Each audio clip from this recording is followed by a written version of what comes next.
ngiyayikhetha inkosi enhle nenkulu yamaNazaretha uNyazilwezulu. Amen. Bantwana bahle basekuphakameni, ngomusa nje kaNkulunkulu siyacela uNkulunkulu asiphe izwi noma linye, kodwa lizoba ukuphila enhliziyweni zabantu bakhe. Ngiyacela ukuba sifunde incwadi kaLuka 12 uverse 22.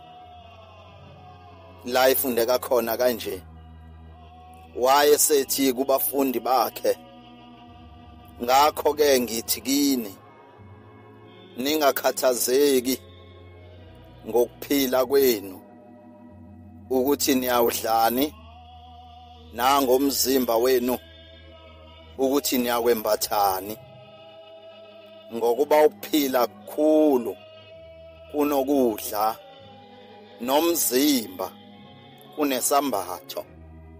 Bhekani izingwababa ukuthi azihlwanyeli, azivuni, azinachiba nanqolobane, kepha uNkulunkulu uyazondla. Nina nizidlula ngani kakhulu kangaka izinyoni? uNkulunkulu abusise ukufunda kwezilakhe. Amen. Uma sifunda lencwadi engenhla, bantwana bahle boNyazilwezulu, enhlizweni zethu ngiyathanda uNkulunkulu ukuba avuse lo muzwa owabakhona kwindlamhlathi, lo muzwa owabakhona kumprofeti, lo muzwa owabakhona kubhombela uma ngabe ebizwa uNkulunkulu embizela kulomsebenzi. Wayenengane eganiwe, kodwa enhlizweni yakhe kwaphela konke lokho ukuthi leli lizwi malimbiza ebesecabanga zonke lezi zinto. Uma esefikile lapha eNatali, leli lizwi malimbizela entabeni yasenhlangakazi, akaze acabange ukuthi uzawuhamba ngani ukuya enhlangakazi engenamoto, akaze acabange ukuthi khona lapho uyofika hlaliphi engenandlu, akaze acabange ukuthi emumva la eshiye khona izingane zakhe zidlana. Lezi ngane ayishile ngabe zivikelwa ubani? Ithi kodwa lencwadi ngasekugcineni lebesifunda, bhekani izingwababa ukuthi azihlwanyeli, azivuni, azinachiba nanqolobane, kepha uNkulunkulu uyazondla. Nina nizidlula ngani kakhulu kangaka na izinyoni?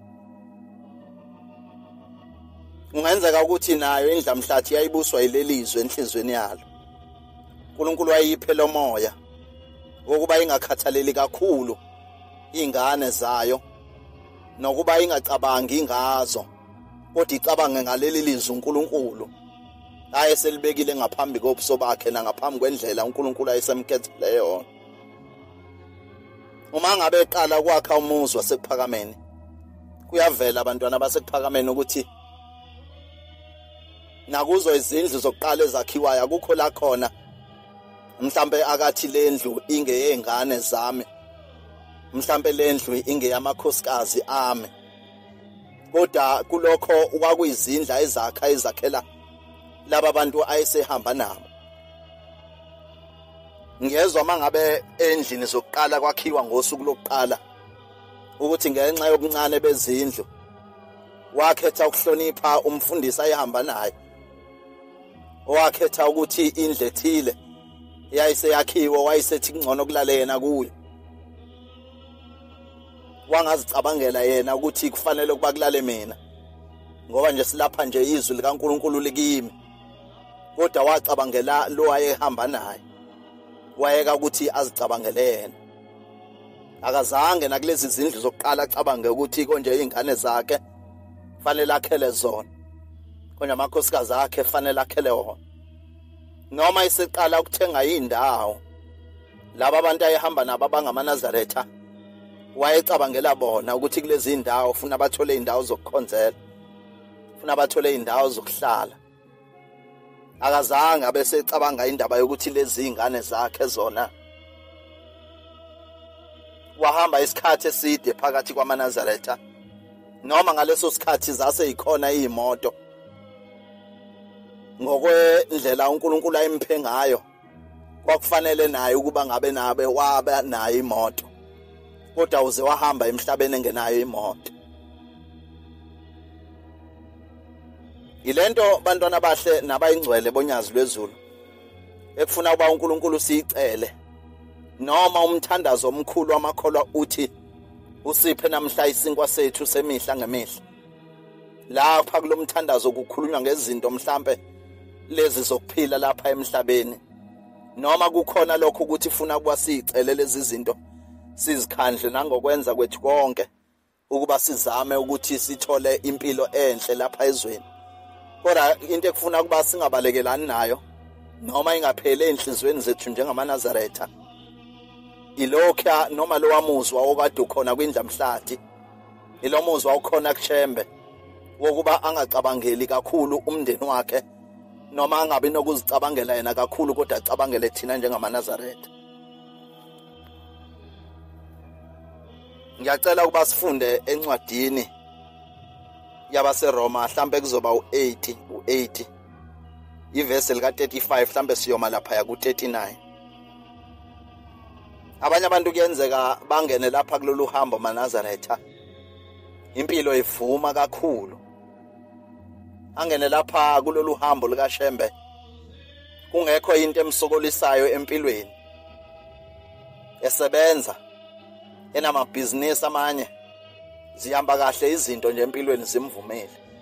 Efuyile omunye athe sengenile kulolu hambo kuhambe isikhathi bese zishintsha izimo empilweni, kuqale kuphele umsebenzi, kuqale kwesinye isikhathi kufe nemfuyo mawukuthi ufuyile, igcine ijika impilo. Ngalokho mhlambe omunye umuntu azathi uNkulunkulu akekho, noma mhlambe uthathe uhambo olwrong yini. Kodwa ngomusa kaNkulunkulu bantwana bahle nabayingcwele bakaShembe, ngiyacela ukuba ngifunde lencwadi uRoma 8 verse lika 35 kuya ku 39.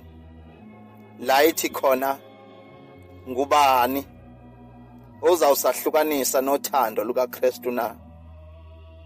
Enhlizweni zethu maNazaretha kufuna sibe nalombuzo wokuthi ngabe maNazaretha yini lena ezawusahlukanisa nothando lukaShembe na? Noma ukuhlupheka, ngoba nakusuyahlupheka sekufanele ngaloko bese ushiya uShembe yini na? Noma uhambaze, noma uzingelwa, noma indlala, noma ukuhambaze, noma ingozi, noma inkemba na? Ngalezi zinto zonke mase kwenzekile wehlelwa isikhathi sazo, ungabe konke lokho kusho ukuthi sekufanele ulishiyeni lolu hambo likaShembe? Kukhona abantu lapha kulendlela kaShembe ekuthi noma sebebhekene nazo zonke lezo zimo, sebephelelwe yikho konke, nobukayo nje seceleni azathi kodwa lo muntu yini la sayikholelwa, yini la sayihambela kulolu hambo, lo muntu usayelane masabatheni masabathonke, usayelane emzini kaShembe, usamlalelelelani kona uShembe ehlupheka kanje, enosizi kanje, akayiyeki ngani lento yakhe. Nabantu maNazaretha abalihamba lolu hambo baqinise kakhulu, noma isimo sesithi njalo bathe enhlizweni zabo, Nkosi wena uNkulunkulu, noma ngabe isimo sinjena empilweni zethu, abathi ngeke bamdela uNkulunkulu ngenxa yokuthi baphelelwe izinto, abathi thina Nkosi kasikukhonzeli izinto, kodwa Nkosi msukane siza kuwe, sabizwa ngoba simenywa umemo lasezulwini olungazange lisithembise izinto zokuthi uma sesifikile kulolu hambo siyawuba nemoto, uma sesifikile kulolu hambo ngeke sigule, uma sesifikile kulolu hambo ngeke sifelwe zihlobo zethu, uma sesifikile kulolu hambo ngeke siphelelwe yikho konke sinakho. Abathi kodwa Nkosi seza lapha ngoba simenywe udumo lwakho lwasezulwini, asizanga lapha Nkosi ngoba simenywe izinto, esibonayo ubabusisa ngazo abanye abantu. Ithi lencwadi mangabe iqhubeka kulotshiwe ukuthi ngenxa yakho sibulawa usuku lonke sithiwa sizimvu zokuhlatshwa, kepha kukho konke lokhu siyanqoba nokunqoba ngowasithandayo. Ngiyakholwa ukuthi nakufa nakuphila nazingelosi nababusi nakho konke okukhona nakho okuzayo namandla nokuphakama nokujula nanto enye edaliweyo akuyakuba namandla osahlukanisa nothando lukaNkulunkulu oluKristu inkosi yethu. Amen. Yileyo nto bantwana bahle nabayingcwele bakaShembe ngicela ukuba uNkulunkulu yakhele inhlizweni zethu. Yileyo muzwa abantwana bahle okuShembe ekufuna ukuba nasenhlizweni zethu wakhele kakhulu bekhona kithi. Noma kukhona ukunakekela impilo ngokuthi kufuna sibe nayo inhlala kahle lapha emhlabeni, kodwa okukhulu kunakho konke lokhu okufunwa uNkulunkulu ngeimpilo nasemoyeni nasemphefumulweni yethu, kufuna lokho kuba kungalahleki ngenxa yalezi zinto esizicela usuku nosuku kuNkulunkulu singazitholi. Kufuna kuba inkolo kithi ingapheli ngenxa yokuphela kwezinto. Abanye abantu uManazareth kuyenzeka mangabe kuphela izinto bese kuphela nenkolo. Abanye abantu kuyenzeka mangabe bengazitholi izinto bese bephelelwa inkolo ngakho lokho. Athi umuntu ngizaqhubekelaani ngibe khona kulolu hambo mangabe sengifelwe izimoto. Athi umuntu mangasenamoto ngizaqhubekelaani ngibe khona lapha kulolu hambo. Athi uma umuntu lamabhizinisi ame bemahle kangaka ehamba kahle imali ingena ilandelane, uma ngabe sekuphele yonke lento ngizawuqhubekelaani ngimkhonze uNkulunkulu. Kunabantu abamkhonza uNkulunkulu bengenalutho, abamkhonza sebephelelwe yikho konke eManazareth. Ngethemba elipheleleyo nelisuke likhona enhlizweni zabo lokuthi lo unguNkulunkulu, sinazo izinto noma singenazo izinto. uNkulunkulu akavuse lo moya enhlizweni zethu eManazareth. Ngiyakhumbula ngolunye usuku ethempelini lakithi kwakhuluma omunye omama bomndeni lo wasezulwini. Ngizocela ukuthi ngisho kanjalo. Phakathi nenkulumo ayekade ekhuluma ngayo wabe sekhuluma ngengane yakhe ekhubazekile. Kodwa indawo engifuna ukuthi ngiyithathe kule ndaba eManazareth ukuthi lona ungomndeni impela wakaShembe. Kodwa ngoba uNkulunkulu ufuna ukufaka inkokhelo enhlizweni zabantu naseManazaretheni ukuthi njoba senifikile lapha kuleli bandla nizokholwa nani lezi zinto zizonehlela nani ngoba nikhona lapha emhlabeni uNkulunkulu uzozenza kini zonke lezi zinto. Akuthanga ngoba nakulengane izalwa khona emndenini wakaShembe kwasekuthiwa ngeke yakhubazeka. Akuthanga ngoba nakulengane izalwa khona emndenini kwasekuthiwa izawusinda yona noma ngabe isikhathi sokuthi isinde ngokuNkulunkulu kasikashayi. Bakhona abanye abantu lapha kuleli bandla abaye kwenzeke ngesimo uNkulunkulu abadalele sona sokuthi abanye bazalwe vele beyabantu abakhubazekile, abanye uthola ukuthi bahamba ngehlalo omunye akhubezeke nje esekhulile. Bese ngalokho enhlizweni zabantu abangaphiwe inkolo uNkulunkulu kube nokuthi laba abantu kwenzeka kanjani ngoba sike sizwe ukuthi uShembe uyabasusa abantu ezihlalweni. Sike sizwe ukuthi abantu abakhubazekile lapha kuShembe bayasinda. Laba kwenzeka kanjani pho ukuthi bahlale ezihlalweni bamkhonza masabathonke behlezi kuzo lezi zihlalo. Kodwa uNkulunkulu usuke efaka inkolo ngakho lokho ebantwini. Ngoba laba abantu basho bekuzo lezo zihlalo besho kuyo yonke inhlobo leyo kukhubazeka. Bathi lona unguNkulunkulu kithi. Bemdumisa khona kunjalo. Behamba izifungo lezi, behamba masabathonke bezisambatheni, behamba beze emhlanganweni, bekwenza konke okwenzakala okwenziwayo. Ngalokho kodwa bengase bethi uNkulunkulu ngoba wena kawusindisi kulokho siza kukushiya sikuflathele. bamkhonze khona kunjalo. Ngazo zonke lezi zinto uNkulunkulu uma ngithinta ke le ndaba yokuthi nomndeni impela wakashembe naye wayekhuluma ngendaba yokuthi naye uNkulunkulu kwenzekile wababusisa ngengane elolu hlobo lesimo sokukhubazeka. Ngakho lokho uNkulunkulu wayefaka inkokhelo ebantwini efundisa abantu ukuthi ngeke bese kuthi ngoba nakho kuzothiwa lona ungokashembe ngeke kuye kwenzeke lokho. Enhlizweni ke zethu maNazaretha emweni zonke ezinhlobonhlobo noma ngabe esinjani engibhekene naso obhekene naso, uNkulunkulu kasisize avuse umoya enhlizweni zethu zokuthi lona unguNkulunkulu esiyakumkhonza, izinto zisihambela kahle noma izinto zingasihambeli kahle, kodwa lokhu uNkulunkulu akudalile wayesiyakuloba ngeimpilo zethu okungeke kwajika kuzofanele ukuthi kube njalo ngalesi sikhathi uNkulunkulu asithandayo. Kodwa ngaphezulu kwazo zonke lezo zimo singabe sesithi uNkulunkulu kakekho. uNkulunkulu yakho ukhona, uyaphila maNazaretha ngaphezulu kwazo zonke izimo esibhekene nazo.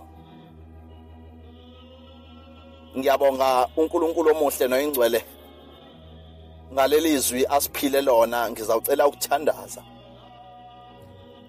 uNkulunkulu omkhulu nomuhle wamaNazaretha nowayikhumbula iAfrika, Nkosi enhle yamaNazaretha Nyazilwezulu, khumbula Nkosi abantwana bakho emhlabeni wonke. Vusa Nkosi ithembe enhlizweni zabo nenkolo epheleleyo yokuthi Inkosi baza kukhonza babe khona kulolu hambo lwakho, noma ngabe izimo zihamba kahle empilweni zabo noma izimo Nkosi zijikile, izinto zibheke phansi konke abakubambayo kushabalala ezandleni kubo. Nalabo Nkosi kunezimo babele zona zokuphila Nkosi kwabo, ngezimo eziyawuba khona inguna phakade empilweni yabo. Abanye Nkosi lezo zimo ngeke zijike ngoba Nkosi into oyidalile yokuthi lo uyophila ngaphansi kwalesi simo kuze kufike usuku lakhe lokuhamba emhlabeni. Siyacela Nkosi ngakho konke lokho kungabe Nkosi usufaka umoya wokuhlubuka enhlizweni zalabo abantu. Vusa ithemba Nkosi enhlizweni zabo nangaphezulu kwazo zonke lezo zimo. Ubenze Nkosi bazwana ukuthi uNkulunkulu emhlabeni. Gcwalise Nkosi ithemba enhlizweni zabo